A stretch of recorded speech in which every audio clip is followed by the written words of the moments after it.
Boom, Ever Onward Tribe. I was reminded of one of my favorite stories of a lesson I learned when I was in training, running training for the SEALs, that I shared in my first book. My first book, of all the chapters, there's a short story that kind of begins the chapter. It's not necessarily related to what's coming next. It was a way to sort of cheat, 10, 12 more stories into the book. And one of my favorites is a term I coined when I was running training. So I'm running one of our harshest block of training, first phase, when the bulk of the attrition takes place, Hell Week, all the roughest parts of training, where most of the young lions that show up are not going to see the program. They're going to make their way out and exit at that point.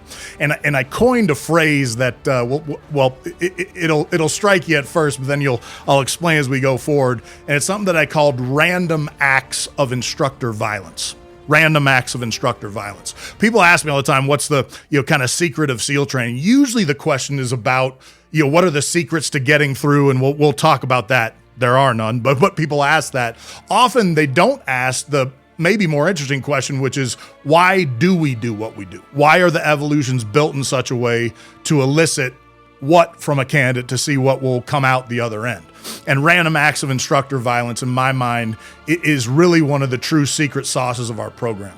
What I mean by this is, if you were in charge of a SEAL training class, at the end of every day, you've just been crushed all day long with physical challenges, emotional, mental, had the pressure put on you. At the end of every day, you actually go into a meeting that will kind of describe, hey, what's going on with the day?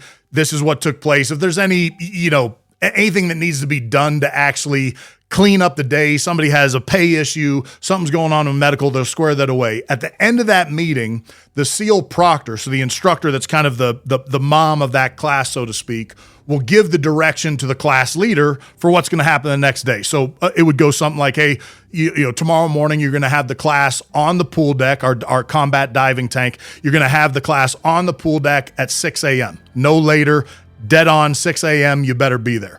Everybody's going to be standing in perfect ranks on the pool deck. You're going to have your sea bag behind you. You're going to have a pair of fins right in front of you, dive mask on top. Your dive knife better be sharp as a katana sword. Do you have any questions? No? Beat it. And you'd be on for the day.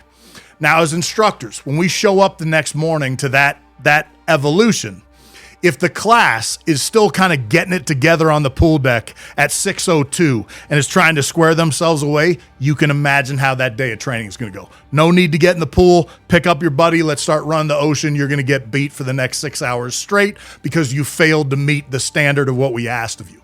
So that makes sense. Every once in a while, though, as instructors, we would show up at like 5:52, right? 8-10 minutes early, and the class would already be there. Perfect ranks, everything like we described it. You could almost even see a little grin on their face, and they're like, yeah, we got here early. We knew you were going to be early. We beat you. And we'd smile right back, and then we'd beat them worse than if they showed up late. Now, here's the lesson, and it's one of my favorites. Of course, that sounds unfair, and almost inevitably, someone would quit, or multiple people would quit, on that very premise. They would say, we did it exactly right, we got beat, this is unfair, I'm out of here. And that is the entire point. On the battlefield, when I say random acts of violence, they're actual random acts of violence. And you need to be the type of person that can do everything right, have it go catastrophically wrong, and still pick yourself up and go do it again. That's where resilience is born. You got to be okay with being able to do it right and have it go wrong. Trust me, you're going to see this in life no matter what you do. Be willing to get back up and fight again. You'll win the day. Ever onward.